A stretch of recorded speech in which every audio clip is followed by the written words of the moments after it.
இந்த ஒரு வீடியோ ஒரு சின்ன அவேர்னஸ்க்காக மட்டும்தான் எடுக்கிறேன், வேறு எதுக்காகவும் கிடையாது. என்னதுன்னா, சின்ன பிள்ளைங்க யாராவது ஒரு பதில் கேட்டால் நீங்கள் சொல்லுங்கள், வாய் பேசுங்க, ஆனால் கத்தி சொல்லாததுன்னு சொல்லி வைக்கணும். நான் வந்துட்டு அதை சொல்லி கொடுக்காம விட்டேன். என் பாப்பா இந்த வருஷம் தான் ஸ்கூலுக்கே ஜாயின் பண்ணேன். ஆனால் கிளாஸில் என்ன பண்ணான்னா கத்தி கத்தி பேசி அந்த குரல் வலையெல்லாம் கொஞ்சம் பெருசாகிடுச்சு. இப்போ என்ன சொல்கிறாங்கன்னா, முடிஞ்ச அளவுக்கு மாத்திரை மருந்தெல்லாம் சரி பண்ண பார்க்கலாம். அதையும் மீறி சரியாகலை, அதெல்லாம் ஒரு வாரம் பேசக்கூடாது. முடிஞ்ச அளவுக்கு ஏதாவது பேசணுன்ற இருக்கிற விஷயம் மட்டும் பேச சொல்லுங்கள், மற்ற எதையும் பேச வேணாம்னு சொல்லிட்டு அமைதியாக இருக்க சொல்லுங்கன்னு சொல்லியிருக்கிறாங்க. இல்லைன்னா வந்துட்டு சின்ன ஒரு சர்ஜரி தான், மைனர் சர்ஜரி மாதிரி. 4 வயசு தான் டாக்டர் ஆகுதுன்னு கேட்கும்போது அவங்க 4 மாதத்துலேருந்தே பண்ணுறாங்க. நீங்கள் 4 வயசு தான், நான் 4 வயசு ஆகுதில்ல அப்படின்னாங்க. அப்படிங்களா, 4 மாத குழந்தையிலேருந்து இந்த மாதிரிலாம் ப்ராப்ளம் ஆகுதுன்னா? ஆமாம், ஒரு சில இதுங்களுக்கு ஒரு சில குழந்தைங்களுக்கு வந்து சின்ன வயசுலேருந்து இந்த மாதிரி இருக்குது, அதுக்கும் நாங்கள் ட்ரீட்மெண்ட் பண்ணிட்டு இருக்கோன்னு சொல்லிட்டு இருந்தாங்க. அப்படிங்களா, முடிஞ்ச அளவுக்கு நம்ம மாத்திரை மருந்தே சரி பண்ணிக்கலாம்னு சொல்லிட்டு நாங்கள் வாங்கிட்டு வந்திருக்கோம். இன்னொரு விஷயம் என்னென்னா, இப்போ பெரியவங்க ஒரு மாத்திரை கொடுத்தா இன்னமும் கூட பக்கத்தில் தண்ணி நிறையா வச்சுக்கிட்டு சக்கரை வச்சுட்டு குடிக்கிறது, இல்லைன்னா ஒரு டிச்சுக்கிட்டோ இல்லை வாஷ் மிஷின்கிட்டயோ போய் நின்றுக்கிட்டு மாத்திரை முழுங்குற மாதிரி முழுங்கிட்டு அப்படியே துப்பிட்டு வந்துடுறது, இந்த மாதிரி விஷயங்கள்லாம் பண்ணுறாங்க. நானே நிறைய பேர்த்து பார்த்துருக்கேன். நான் வந்துட்டு 4 மாத்திரைனா கூட அப்படியே வந்து போட்டுக்குவேன். நான் வந்துட்டு அந்த விஷயத்துக்கு பயப்பட்டு கிடையாது. ஆனால் நான் சில பேரை பார்த்துருக்கேன், சக்கரை வச்சுக்கிறது, டிச்சுக்கிட்ட போய் நின்று மாத்திரை போட்டு துப்புறது, அந்த மாதிரி இருக்கிற சுச்சுவேஷனில் என் சின்ன பிள்ளை எப்படி வளர்ந்துருக்கான்னு நீங்கள் இப்போ பாருங்கள்.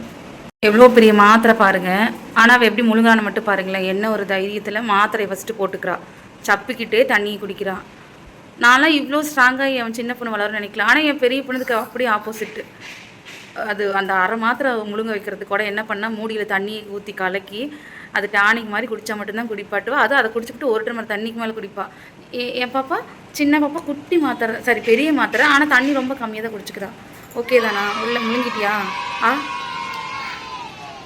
ஓகே, பார்த்தீங்களா, ஒவ்வொரு பிள்ளைங்க ஒவ்வொரு விதமாக வளரும். என் சின்ன பிள்ளை இப்படி வளர்ந்துக்கிற நினச்சி ஒரு விதத்தில் எனக்கு சந்தோஷமாக இருக்குது. ஏன்னா மாத்திரை மருந்து இல்லாமல் வாழணும்னு நினைக்கிறது தான் இந்த காலத்தில்.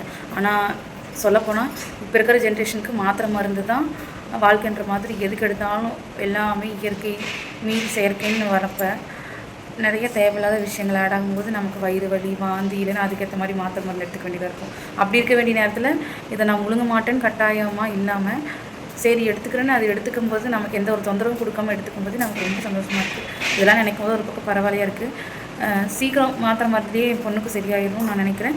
உங்கள் வீட்டில் குட்டீஸ் இருந்தாங்கன்னா நீங்கள் சின்ன வயசுலேயே சொல்லுங்கள், முடிஞ்ச அளவுக்கு கத்த வைக்காதீங்க, சரி கத்தி பேசாதீங்க. கத்தி பேசாமல் பொறுமையாக பேசுங்க. கேட்குற யார் கேள்வி கேட்டாலும் அதுக்கு பதில் சொல்லுங்கள், ஆனால் பொறுமையாக சொல்லுங்கள், கத்தி சொல்லாதீங்கன்றதை சொல்லிவைங்க. இதுதான் நான் வந்துட்டு சொல்ல வருது. பெருசாக பெருசாக குரல் வந்து மாறுறது வேறு. சின்ன வயசுலேயே குரல் மாறிட்டா அது வளர வளர இன்னும் மோசமாக போயிடுச்சுன்னா அவங்களுக்கு ஒரு ஷையாகவே ஆகிடும். எப்படி சொல்கிறது, கட்ட குரலும் போது ஆம்பளை குரலாக கூட மாறதுக்கு சான்ஸ் இருக்குது. நான் அந்த மாதிரி 2 பேர்த்த கூட நான் பார்த்துருக்கேன். நான் இன்னொரு பழைய வீட்டில் குடியிருக்கும் போது மல்லிகை கடைக்கு வந்திருக்காங்க. அவங்க கொஞ்சம் பேசும்போதே வந்துட்டு கொஞ்சம் இப்படி இப்படின்னு பொறுமையாக பேசுவாங்க. கொஞ்சம் மல்லிகை கடைக்காரக்கா எடுத்து கொடுக்க டைம் ஆயிடுச்சுன்னா கொஞ்சம் கத்த மாதிரி பேசும்போது அப்போ தான் அவங்க வாய்ஸ் வந்து நான் நோட் பண்ணியிருக்கேன். அங்கே இருக்கவங்க கொஞ்சம் அவங்களை இப்படி இப்படி பார்ப்பாங்க, அவங்க கொஞ்சம் சங்கட்டமாக இருக்குங்கிறத நான் நோட் பண்ணேன். அதை வச்சு தான் நானே இப்போயே யோசித்தேன், வேண்டாம் இன்னும் கொஞ்சம் நாள் ஆக இது இன்னும் வேறு விஷயத்தில் போய் நிற்கக்கூடாது, நாம் இப்படியே ஸ்டார்டிங்லேயே பார்த்துக்கணும்னு சொல்லிட்டு தான் நாங்கள் வந்துட்டு ஹாஸ்பிட்டல் போயிட்டோம். அது உடனேலாம் போகல, ஒரு 4-5 மாதம் வெயிட் பண்ணோம். சரி ஏதோ புள்ள கத்தி இதாகிடுச்சு, இல்லை சளிக்கு தான் அதை மாதிரி ஆயிருக்கும், சரியாயிடுச்சுன்னா நான் போக தேவையில்ல அப்படின்ற மாதிரி நினச்சிட்டு தான் இருந்தோம். ஆனால் சரியாகிற மாதிரி தெரியல.